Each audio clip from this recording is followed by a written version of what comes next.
And good morning, everybody. This is Grant from State of the Spark, hoping that we're going to have some good connectivity today as we redo our show from yesterday because we have some killer news for you. I'm super excited to give you some killer news this morning about fun stuff, good stuff, positive stuff going on in the world that have nothing to do with what they want you to be thinking about. We're going to be covering the two components to mission. You know, I've been reading up on Ikigai, and if you're not familiar with Ikigai, we're going to cover it slightly. I've been looking at mission in general for those of you who have been following along. So we're going to cover what I have boiled down for me are the two absolute components you need at minimum to be experiencing a life or a sense or a feeling of mission. So we're going to be covering that. We're going to be touching on that a little bit. But before any of that, guys, you know what time it is. Grant, cool your jets. I'm just waking up. Grab your coffee, grab your tea, grab your water, whatever it is you start the day with, we're going to cover. Cup of gratitude. Let's do this. So what I'm grateful for this morning, you know, in my studies, in my reading on what is Ikigai, I have been focusing on too closely on the graphic, the image of Ikigai. Now, for those who do not know what Ikigai is, I'm actually going to show you what Ikigai is. So real quick, let's see if I can do this. Oh, Lord, let's do that. Let's do that. And let's do that. So I'm going to bring this in here like this. So this, hold on. This is Ikigai. And let's see if I can make it a little bit bigger here. So this Ikigai, oh my Lord. Okay, forget that. We can't do it. Long story short, Ikigai is the overlap of what you love, what you need, what you can be paid for, and what you're good at. But that's what they're taught. But is that what really is going on? In my research of Ikigai, I have found that Ikigai is not known as that at all. In fact, a lot of Japanese people wouldn't even recognize what that was. Ikigai, as the Japanese believe it, is the reason for waking up in the morning. So what am I grateful for this morning? What is filling me with joy is my reason to live this morning. I've got breath in my lungs. I've got a new day. My reason for living this morning is to help you find yours. Whether it was the work we did in Haiti or Dominican Republic, whether it's us helping business owners get that stabilized, not business for business sake, but business for the sake of you being able to have control of your life, control of your location freedom, control of your time freedom, control of your mind, so that you can actually take the time necessary to explore what it is your Ikigai, what is your reason for living. And yes, there's the obvious ones, my kids, my business, my nephews. Often it's people-oriented, but I'm grateful this morning that I am very clear on mine. My Ikigai, my reason for getting out of bed this morning is to help you find yours. So I am grateful for that. What are you grateful for this morning on this lovely, I don't even know what day it is, Thursday, I think it is. Let's move on to other news, good news that should encourage you, interest you, and uplift you just a little bit. Here we go. So ADHD, I touched on this a little bit in yesterday's show before we lost connection. It was a sad day when we lost connection. But what it was this. ADHD or ADD teaches that you have a deficit, and it's an obvious conversation that I am not necessarily deficient all the time when I have ADHD or ADD. In fact, a lot of neuroatypical people can actually hyper-focus better than others. Marissa knows that when I put my earbuds in and I put on a little bit of show and I do something that I am skilled at, I'm like gone. And if she interrupts me, she has to touch me because I'll jump because I'm so deep into that thing that I lose track of time. So neuroatypical people can hyperfocus. And at times when we're in a positive serotonin-driven state, good morning, Anika. I hope you're doing fantastic this morning. Thank you for the like and the love. I appreciate you. So an ADHD person or an ADD person, they can also multitask when they're in a positive state. So you can be in a good attitude and a bad attitude, or you can be in a multitasking state or a hyper focused state. If you have low serotonin, if you have low endorphins in general, and you have ADHD, you're not good for anything, but you can have positive emotions and be in a positive state of mind. So this is where Dr. Ned Hallowell, not my lovely friend and past mentor, Bud Hallowell. This is Dr. Ned Hallowell. And Dr. Ned Hallowell is a child and adult psychiatrist. And he has founded the Hallowell ADHD centers around Canada, I believe, in the Northwest of America. He has ADHD and dyslexia himself. He even co-authored the book Driven to Distraction. Some of you might know that. In fact, that book is the top ADHD book that has been recommended to me to read, Driven to Distraction. He purports this: what we call ADHD, deficiency disorder, or ADHD, hyperactive disorder, he actually says we need to add more language, not eliminate the definition of the DSM-5, but add more language called V.A.S.T. That is variable attention stimulus trait. He believes it's a trait of more people, more than just that are diagnosed with ADD or ADHD. He believes we need to bring attention to this concept called V.A.S.T. And that is that there's an ever-growing portion of the population that has the ability to vary their attention based on the stimuli. I mentioned ADHD people can hyperfocus or multitask based on the attitude that they have, based on the endorphins they have. Dr. Hallowell is calling attention to V.A.S.T. And the goal here is that we can actually call out the positive traits of ADD and ADHD, the positive traits in non-ADD, ADHD people, or maybe just generally neuroatypical people, and even explore the possibility that this is just the evolution of how the brain works. Similar that we were talking about Down syndrome people, quite often there's an extra chromosome, and quite often there's discussion, are some of these people experiencing Down syndrome or neuroatypical behavior, is this actually the human body, the human biology trying to evolve to keep up with the pace of information being brought to them, at least in the category of V.A.S.T. So you heard it here first. I'm going to come up with a t-shirt that says ADHD is actually quite vast. Boom. You heard it here. And that's how we can actually treat it, not as a disorder, but as a trait. And then we can more narrowly target the challenges that ADD and ADHD people have. So here's the link. Dr. Hallowell contends over 50% of the population. Boom. There's the link in the comments. He believes that over 50% of the population actually experiences V.A.S.T, variable attention stimulus trait, and how someone manages themselves when they're dealing with a variety of stimuli. So there's the link. That's your first piece of other news. ADD and ADHD is actually quite vast. You heard it here first. Here we go. So SpaceX, if you didn't see this in the news, you're hiding under a rock. So I am actually sharing popular news here with this one. Boom.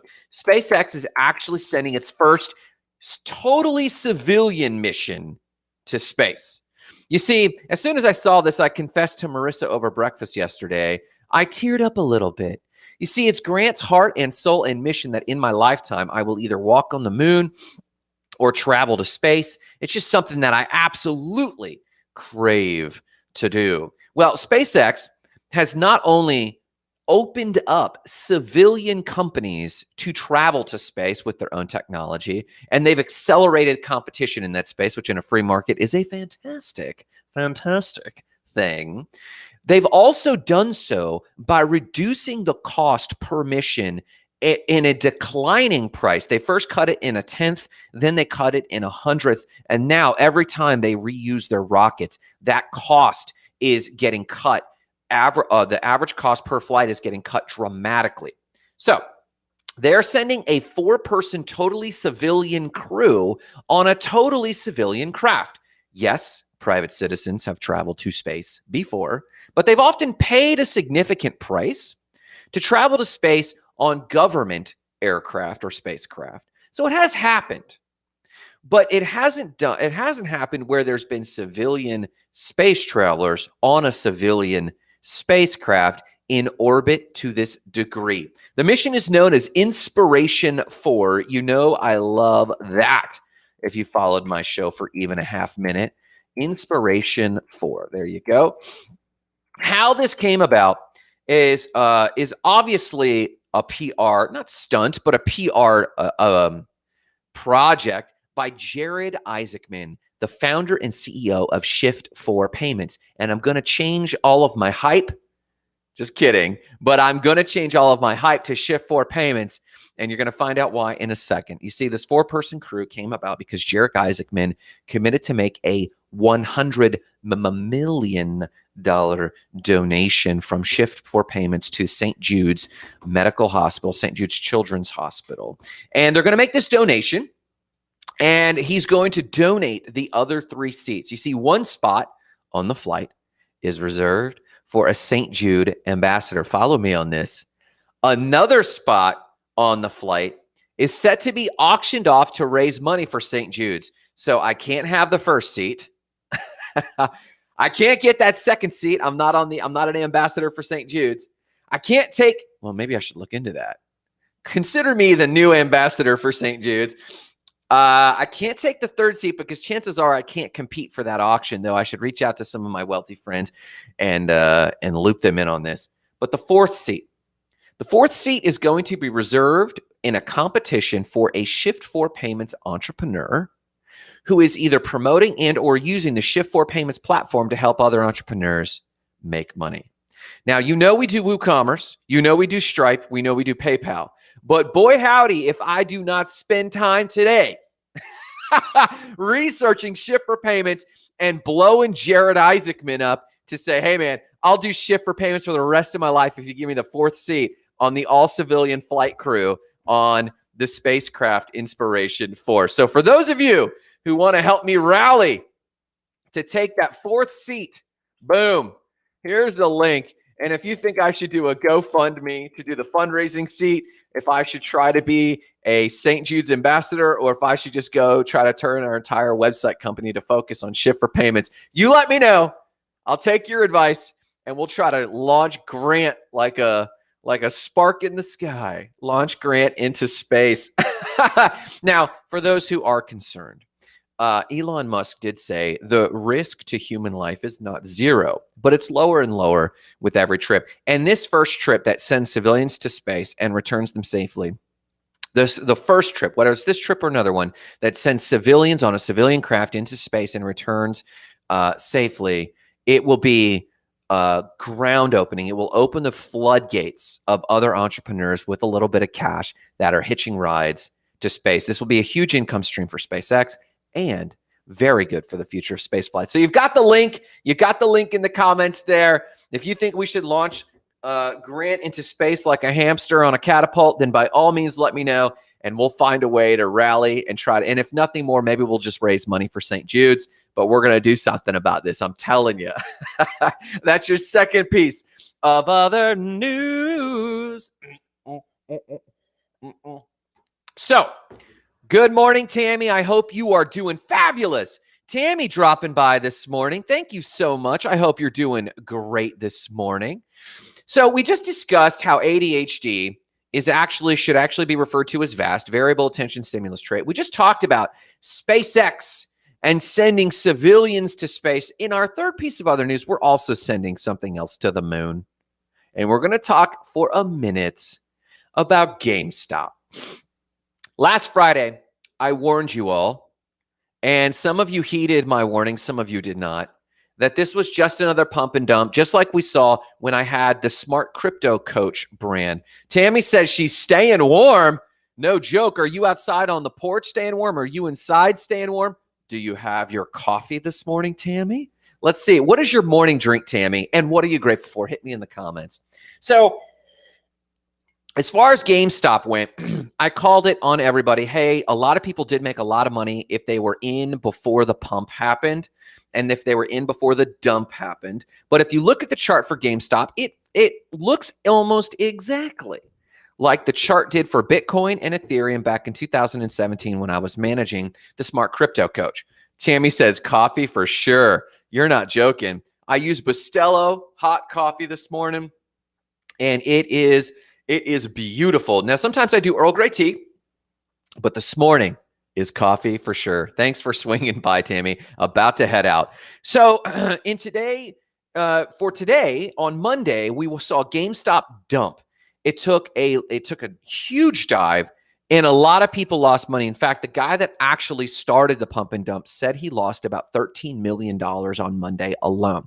He had very little money, had a bunch of GameStop stock, caused everybody to pump that thing, and it went over 400. And I told people it was going to tank. Marissa and I were looking at options trading because we knew that this thing was going to tank. So what happened was it rallied to 400. Marissa and I looked at the $100 strike price because GameStop stock was only worth about $5 or $10. And we were saying, let's buy the $100 strike price because it's just going to tank. And at the time, the strike price for $100 options was only $7, which means we would have spent about $700. The next day, and we didn't pull the trigger, we were writing it down on paper. We were paper trading. And the very next day, that same option, that same put option that we saw for $7 was worth $28, which would have been, we would have put in $700, we would have pulled out $2,800. Why? Because pump and dump is so predictable. Pump and dump is so predictable, and human behavior is so predictable. When humans see that the mob is moving a direction, whether it's the capital, whether it's Bitcoin, whether it's GameStop, whatever your opinion is on these things politically, whatever your opinion is on these things, in terms of their valuation, it doesn't matter. Human nature wins. And so last week, everyone was like, GameStop's going to the moon, and it temporarily did. So did AMC, not as much. But what Marissa and I will do is when these pumps happen from here on out, we will watch the pumps. We'll look at the fundamentals. If there are no fundamentals, we will simply buy a put stop or a put option for the next week or two out. And that's how we will actually be investing. That's not advice to you guys. That's what me and Marissa are doing because we could have tripled our money if we had looked, if we did our analysis. We wrote the paper trade down, which means we didn't put real money on. We just tracked exactly what we thought we were going to do. And as soon as we did that, we knew this is going to be our strategy from here forward. And here's the lesson. The reason I'm doing this is this. Never bet against the principles you've learned. Never bet against human nature. I don't care if you have the best technical charts. I don't care if you're just on a cause or a mission. A lot of people said, we don't care if we lose money. We're on a mission to put these mutual funds out of business. Do you know the biggest winners in the GameStop rally were hedge funds, sorry. If you actually look at who made the most amount of money, the top 10 people that made the most amount of money out of the GameStop rally was hedge funds. Because hedge funds have spreads, and just because they see that they've got all these bets against a company, that's not a sign that they're against the man. If you actually look, the same companies have what's known as butterfly spreads, which means they have options on the upside too. So the only people that I believe had very manipulative intent were the people who pumped the stock and dumped the stock. Those people, in my opinion, are worse because they pulled the little guy into a false cause. And I'm telling you, I'm getting messages now of people that lost $100, $10,000, $15,000 because they got in too late into the pump and dump. Don't be a sucker. Stick to principles. Now, if you're the person initiating a pump and you're just in it to make money, good on you. You know human nature. I'm not going to get involved in that. I want win-win or no deals. I want people to win. So I'm not going to get involved in that. I'm an index investor, me and Marissa. When it comes to the markets, we're index people. But when it comes to these pump and dumps, we're absolutely going to bet that the pump and dump itself will fail because it goes against human nature. And I do believe it's unkind to the little guy. Instead of killing the goose to get the golden eggs all at once, they could have just kept piling up their wins and rallying in small ways and built up small nest eggs for people. The hedge funds, the house always wins. I encourage you to be smarter about it. That's all I'm going to say. That's me and Marisha's opinion. We feel bad for the people that lost their shirts, and we're not going to get sucked into that. We recommend you check out index funds, invest smarter, people, or just follow Elon Musk's Twitter feed. Did you see Dogecoin this morning? We made a little bit of money on Dogecoin ourselves just because Elon Musk posted about it.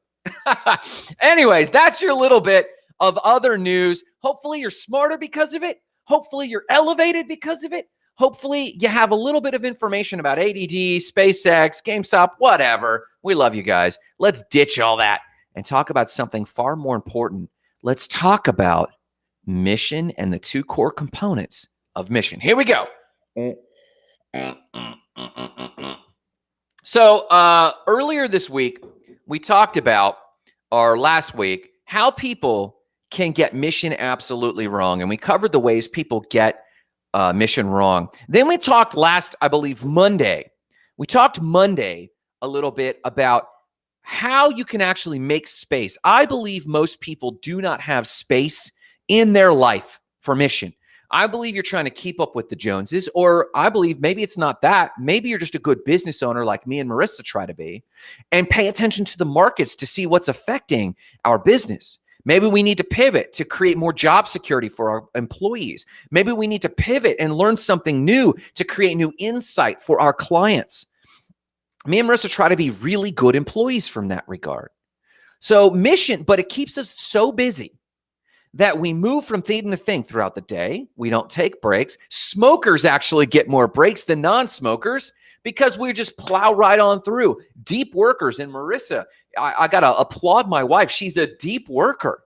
The deep workers, they don't come up for air and pause and ask themselves, what am I doing? Am I focused? Am I helping people? Am I on mission?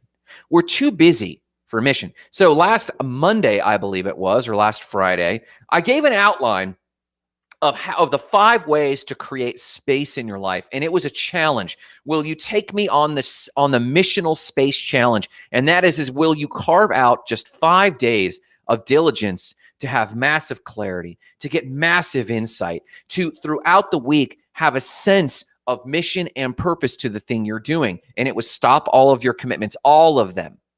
Not just the unnecessary ones, not just the ones we don't like. Stop all of your commitments. The second one was bore yourself again.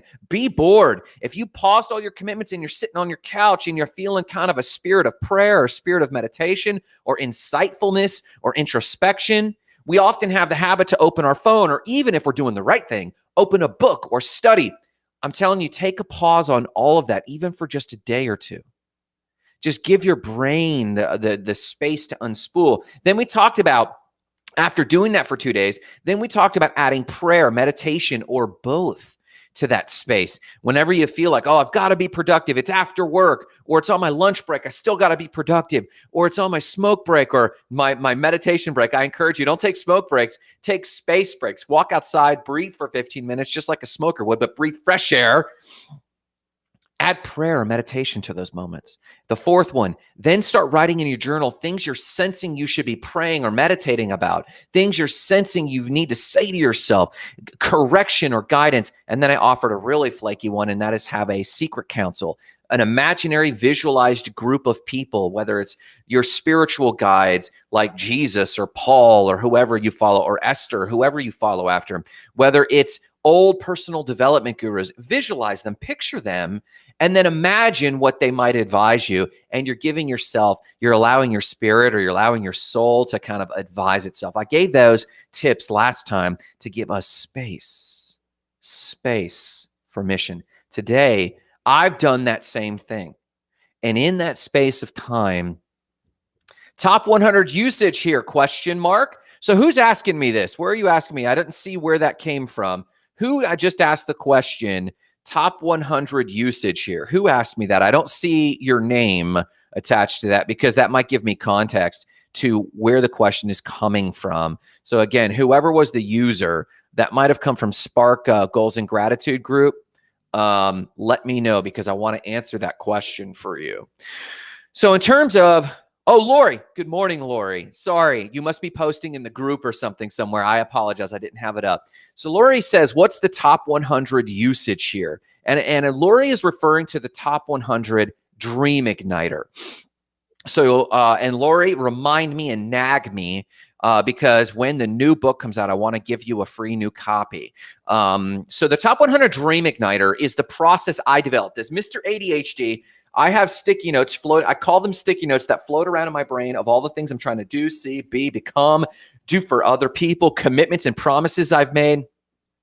I've got a lot of that floating around. And my top 100 Dream Igniter was basically how I take these thoughts and download them in a process I have called the download. And then I organize those into an action plan. So Lori, the top 100, Lori asks, what is the top 100 usage here? And the top 100 usage here is this. Before you even step into the download, Lori, I recommend you create missional space first.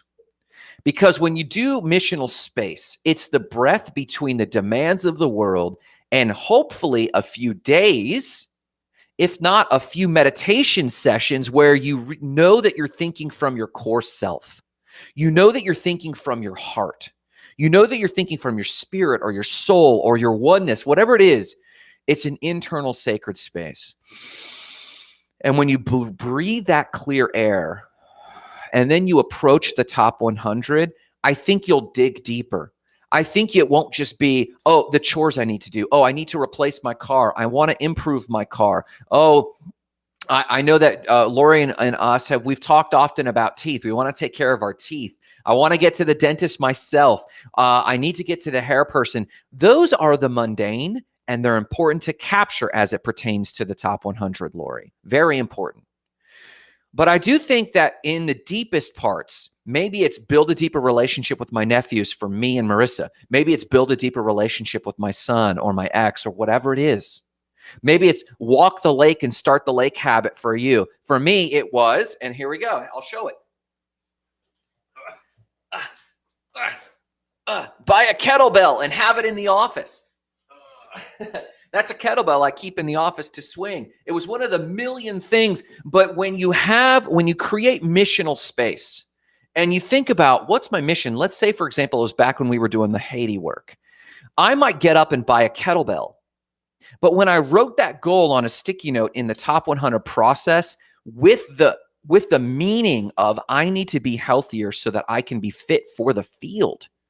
I can be fit for the Haiti field or fit for the mission field. Or in your case, when you think about walking around the lake and getting exercise, but you took that missional space a few days before the top 100, and you think, I want to be an after-school dance instructor and help those kids.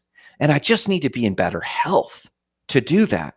When you have that meaning attached to the download, the sticky note download, or whatever your process is for the top 100, that meaning can give you extra motivation to follow through. So I really recommend taking the missional space first. So that's the question from Lori. Lori, thank you very much for that question. You know that means a lot to me that you're paying attention, you're listening, and you're trying to apply it to yourself. Thank you very much. So today, I'm going to talk about the two core components of mission that I think are absolutely immutable. You can't get rid of these two core components. And though mission means a lot of different things to a lot of different people, I want to make sure that it has these two components. So here we go. The definition of the word mission evolved etymologically. You can look that word up. Etymologically from to send forth. And mission quite often is anchored in the meaning of going to, of being sent forth. And in the early days, this really strictly meant Catholic mission, right? A spiritual, religious, or Judeo-Christian mission to send somebody forth to another land. In today's world, though, missions means that. The way I'm using the word mission is to send yourself forth into a field. It could be a vocation and a job. It could be a hobby.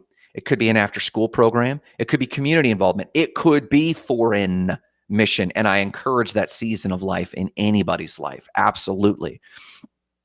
So I want to make sure that you guys understand what I mean when I say mission. It's to go out into a field and always, always, always, I believe, correlates to a people group. I'm going to unpack that for my lovely bride who feels a mission for the land. She feels a mission for nature, but that has extra meaning when you attach people to it. So let's talk about this. So mission will always be focused on a group of people. So here are the two elements. I'm just going to give them to you. Number one element of mission is inquiring of yourself what the world needs.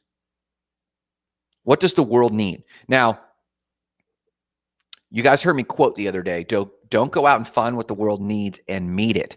Find what makes you alive and do that, because what the world needs is people who are alive. And I stand by this quote. So forgive the perceived paradox of this language. A mission, you don't start with the question of what the world needs. A mission, because you sought what made you alive and you applied that to the world, you know that you're in mission when it's meeting a need that the world needs. The fruit is that it's meeting a need of the world. And that is always people-oriented. Always. So again, when I have this quote, don't go out and seek what the world needs, find what makes you alive, because what the world needs is people who are alive. Every need in the world is someone who's on fire, someone who in their daily life suddenly had an awareness or spent the time and hard work to develop an awareness or passion and ignited themselves and then took that into the world. Every need. If you live on the Marshall Islands and the environment is taking your islands away and you're deciding if you're going to be a refugee in another country, or if you're going to do some crazy engineering to build up the landmass of your island, whatever, and that's environmentalism. The need there is that some engineer or some refugee specialist somewhere in the world gets on fire for them, and it makes them alive to help people that way. But they didn't start with that question. They started with what makes me alive. Whether it's Lori helping the after-school program Just Cares teach these young people how to dance. I hope it didn't start with, well, what do these young people need? Let me learn how to dance. I know Lori, and she started dance as therapy for herself. It was healthy. It was healthy mentally. It was healthy physically. And these kids, their need is being met. So the first component of mission is that it fulfills what the world needs. But do not start with that question. Start instead with the question of what brings me alive. Dancing makes Lori feel alive. And it matches the need in the world. Okay? So the second component is this: what you love. Now, hear me on this. This is not necessarily what you love to do. I love to do websites, like when I can do pure websites and do it good. I love that. I love to talk to people and to teach, but it's not necessarily what you love to do, meaning it doesn't have to be a vocation. You could work at Publix, you could work at Amazon, and you like your work, but mission makes sure that you love what you do. And again, I'm not saying you have to work 40 hours a week at your mission. That's not what I'm saying. I'm saying if we're talking about Grant, what is mission? The elements of mission, whether you do it as a hobby, whether you do it on the weekends, whether you do it once a year when you go to Haiti, whatever it is you do, that element of fulfillment will match what you love with what the world needs. For example, Marissa loves being in nature. She loves being in nature. She loves that. When that syncs up with what the world needs, it creates a huge sense of fulfillment. Marissa feels extraordinarily fulfilled. She doesn't necessarily like leading people per se, because there's a lot of pressure with that, but she was just able to take 4 awesome gals into the Florida woods for 3 nights of hiking. And that felt so fulfilling for her. And by fulfilling, I don't mean I meant she felt filled up. She felt full. It was hard. It wasn't always fun. She might like a really warm bed, and it's completely different from her vocation, but she's on a sense of mission, and she's exploring it, and she can't even tell you what it is, but she could tell you it has these 2 elements. Yeah, the world needs it. The world needs to get out into the woods. The world needs to reconnect with nature, not full time, but it needs to be reminded that we're an animal species trying to live in symbiosis with our planet. We need to remember that we have a very small biome to live in, and we need to remember what it's like to not have a Facebook feed or an Instagram feed pounding our brains all the time. It's what the world needs. But Marissa didn't start with that. She started with, oh my God, I just love being in nature, and how do I do that more, and how do I get better at that? So these 2 components are absolutely critical for you to be on mission. There are additional elements. I don't believe they're core. Meaning, if you look at the graphic I opened today talking about Ikigai, If you open and just Google the graphic, Ikigai, Ikigai. Let me put it in the comments here. Ikigai. If you look that graphic up, it's being handed around in a lot of pop culture as if this is the Japanese method by which they experience a life of centered, balanced fulfillment. It's not. Ikigai means something different to average Japanese culture. The way it's being used in the graphic, and I do think the graphic is helpful, and I think it's a powerful framework. So pull up. Oh, I spelled it wrong. I misspelled it. Good night. Here, let me spell it right. It's Ikigai. There we go. Updated my spelling there. So Ikigai is actually being used in pop culture for a balanced life, and it has a bunch of elements. But in this awesome Venn diagram, it does talk about mission. And it talks about there is a life of service that might transcend your life of desire and comfort. It's not about compensation. Mission is not about Ikigai, might be balance, might be, oh, what do I love? In Lori's case, I love to dance. What can I get compensated for? What does the world need? And do I also happen to do it well? Those four things make up this thing that in modern pop culture we're calling Ikigai. It's not really Ikigai, but it is an awesome framework for balance. In Marissa's case, could she just be in the woods all the time because she loves it? Can she do it well? Oh, man, that's awesome. Can the world compensate her well for that? Yeah. And does the world need it? Yeah. I mean, this is like a growing Ikigai or whatever we're calling balance. But what I'm focusing on is the first, what I think, element, and that's mission. And mission you don't necessarily need to be great at it. You don't necessarily need to be compensated by the world for it. To feel mission just has to be something you love. It could be nature, it could be your kids, it could be the work itself. Maybe it is your vocation and job. In an ideal world, that would be great. But I would say before you strive for hitting all of those, before you strive for hitting the perfect balance, just start with a sense of mission. What do I love? And that's not always people oriented, but what does the world need? Don't start with that question. Start with what makes me alive. So how do you answer the second part, what the world needs? Ask what makes me alive, and how does that match with a need in the world, a true visceral felt pain that I can alleviate? And if you can ask those things, and again, I think the second one isn't searching the planet. I don't think you should go on world mission and say, okay, what are the volunteer projects? Oh, look at these people in pain. That's not the approach to asking what the world needs. I think the approach is sitting back and say, what makes me absolutely alive? For me, I love speaking and training. I love it. And I will always, like this show, even if there's a big zero on the over here, sometimes it shows a big zero because there's 0 viewers. I'll still do this show to the utmost because it makes me feel alive. And then lo and behold, when 4 people and 10 people and 13 people and 16 people, and the numbers grow as they do as the day goes on. Sometimes I do these shows and there's like 20 people on the show. And I love that. And I've made myself available. I fulfilled my mission all before 8 a.m. because I love it. And the world needs good news, good uplifting other news, and also a little bit of teaching, some positive, uplifting, helpful teaching. I deliver that all before 8 a.m. Thank God for that. So those are the 2 elements. What do you love and what makes you alive / what the world needs. With those 2 elements, I believe we're starting to get an idea of the shape of mission. So Lori, you asked a question over a week ago, if you're still watching. Lori asked the question, how do you find mission? The reason I think you need to make the missional space is because quite often we give distractions to avoid pain. The pain we're avoiding is the realization that we're not doing what we love and we're not doing what makes us alive. Marissa, I think she often avoids, puts on a show, puts on music, reads a book, skims TikTok. That's just fun. That's just fun. But I think she and I both still do these things because if we had the missional space that we talked about in the previous show, we would have to confront painful realities.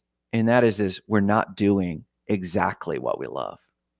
And we're not necessarily doing what makes us alive nearly as much as we want to. That's first world problems because we do it a lot. We enjoy a lot. We have a lot of luxuries. We travel a lot. We have a lot afforded to us, and we love our business. We love our business. We love our clients. We love it. But if we actually created a missional space, we'd have a painful reality. And in that painful reality, I think a lot of people would experience that painful reality too. I am not doing what I love. I'm not in the fitness I have. I'm not in the relationships I have. I'm not doing the work I love. So people avoid that psychological pain, but I think we need to face it. Once we face it, if we can then look at mission and ask the question, what do I really love? I'm giving myself permission to ask that question. And then the other question, what makes me alive that the world also happens to need? What makes me alive that the world also happens to need? So Lori, the answer to your question is creating the space and then asking those questions. What do I love? Just love to do. And what makes me feel alive? They can be the same thing. They should be, that the world also happens to need. And then all of our other top 100 goals, all of our other goal setting should drive us to that. Let me go walk the lake, in Lori's case, because I love dancing. I don't want to dance until I'm old and gray. And then the world needs to see someone who's joyful, who's put together, who's got their life together, who chose to be here. Because I just love it. And I want to imbue that into other people. I want to find my own voice to help others find theirs. Everything, whether it's a fitness goal, a nutrition goal, a health goal, whatever that is, a relationship goal, a vocational goal. I believe that until you ask the missional question, top 100 and goal setting, it's kind of just a mental exercise to give you catharsis. You can move it from catharsis to meaning when you ask the missional questions. That's what I got for you today, guys. I hope you're fantastic. I hope you've learned something today. I hope you've gained something from this time together.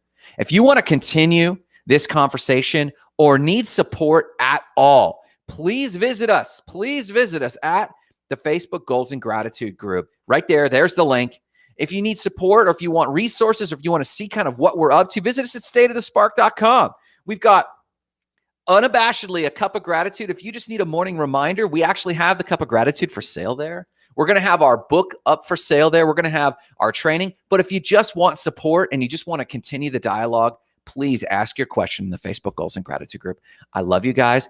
If you do anything today, remember the mission: igniting lives of explosive significance, starting with your own.